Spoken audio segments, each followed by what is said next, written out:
Stop emotional eating with these 5 myths. If you have sworn to be good, said you're going to start over on Monday, you're never going to eat sugar again, and you're stuck, still struggling with emotional eating and stubborn midlife weight gain, then you're probably stuck in one of these myths. Before we jump in, make sure that you go to the top of the description and grab my free tapping for after work emotional eating video. It's going to teach you how to use EFT tapping to calm the urge to snack or binge after a really stressful day. And you don't have to rely on willpower. So grab your free video. These myths are not just bad habits or poor choices. These are deep-seated beliefs that you've had from diet culture, probably since you were a child and for decades. And these are ways that you think are the right way to fix your body, because fixing your body seems to be the problem, but that's not really the problem. You're silently sabotaging your weight loss and keeping yourself trapped in the emotional eating cycle when you believe these limiting beliefs. So I'm going to break down each one of these myths so you can get rid of these stories and actually break free from emotional eating. Hi, I'm Kim Hines, host of the Emotional Eats podcast and a nutritional health coach. And I've helped hundreds of midlife women stop emotional eating without restrictive dieting. So let's get into it. Myth number 1. Emotional eating means you just need to stop eating bad. Diet culture is just telling you that you need to avoid certain foods that are bad for you, like sugar, bread, pasta, chips.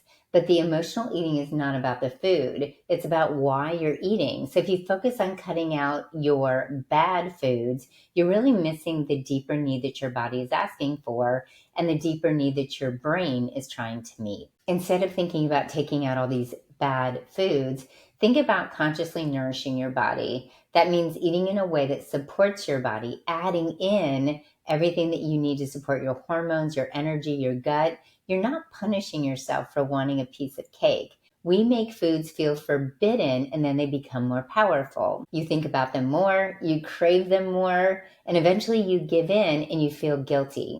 And that guilt just fuels the emotional eating cycle, not the food itself. Myth number 2 is that you are going to value yourself more when you lose the weight, or you think that other people will value you more when you lose the weight. This myth is sneaky and it's really damaging. We think once I lose the weight and I feel confident, then I'll respect myself and I'll keep working on my health and I'll be happy. I'll be happy when I lose 10 pounds. I'll be happy when I lose 20 pounds. But here's the truth. Until you start valuing yourself now, you will never have sustainable weight loss and you won't be able to stop the emotional eating. Because when we feel devalued, unworthy, undeserving, we turn to food for comfort and to escape any of our feelings. When you feel worthy, you are more likely to want to take care of your body.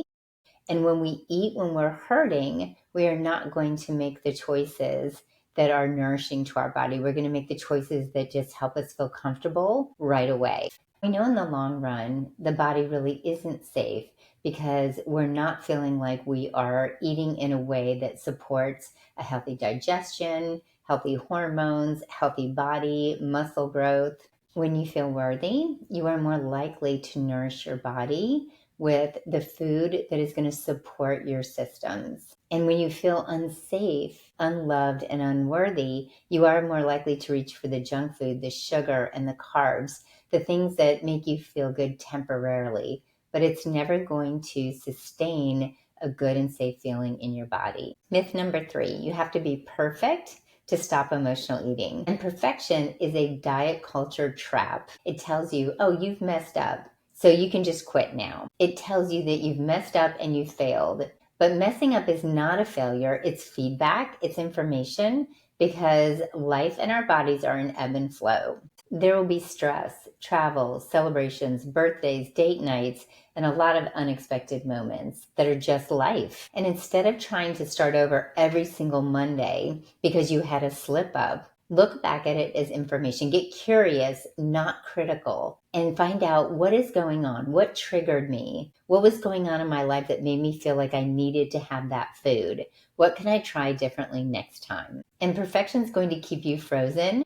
Progress comes from staying in motion and trying and doing it better and better every time, even if it's messy. Myth number 4 is that you can out-exercise everything you eat. We used to say when we were younger, I exercise so that I can eat. Midlife women tell me this all the time. I'll just work out harder to burn it off. Emotional eating has consequences on our bodies. If your metabolism, hormones, and inflammation don't work well after 40 because of the food that you're eating, it's time to change.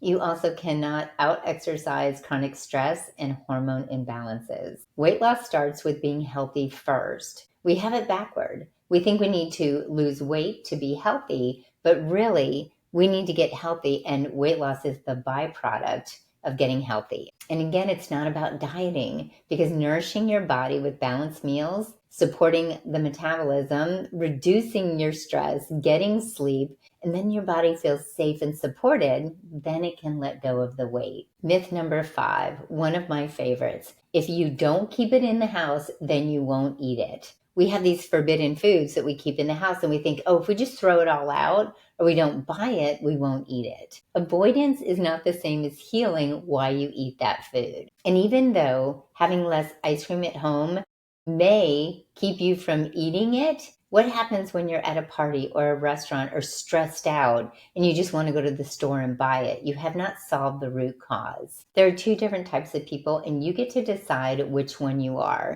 When you normalize having the foods around and practice eating them slowly, giving yourself permission to eat, remember when we say we can't have something, we want it even more. But if you give yourself to eat it at any time, saying to yourself, I can have that food right now, I can have it in 10 minutes, I can have it in an hour. For some people, giving yourself true permission instead of having shame and guilt over it, it actually lessens the novelty and it doesn't make it as exciting. But there are people who may be on the other side. Maybe you're someone who really can't have it in the house.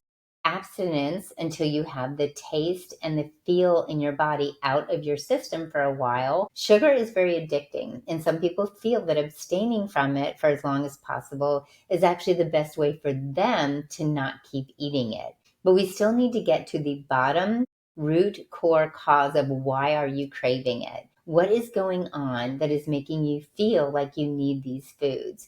Could it be loneliness? Could it be sadness? Could it be agitation? Could it be because you were people pleasing and didn't set any boundaries? Could it be resentment? There are so many different reasons, and we have to dig deeper than just the food. If you believed any of these myths, you're not alone. Many of my clients come to me holding at least 1 or 2 of these myths, and it's all coming from childhood and diet culture. Once they let go, everything changes. And when you start making decisions from a place of self-value instead of shame, you naturally move towards the habits, routines, and boundaries that you need to live a healthy life, to have a healthy body, and eventually drop the weight. But the emotional eating that is happening, again, is not about the food. It is about your relationship, not only with food, but your relationship with yourself. And if you're looking for support for midlife health, weight loss, and menopause, join me in the Emotional Leads community. This is where I coach women live, answer your questions, and give you the tools to stop emotional eating for good, but also enjoying food and life again. Make sure you check the link in the description below. Remember to nourish your entire life, and remember that it's not just about the food, and give yourself grace today.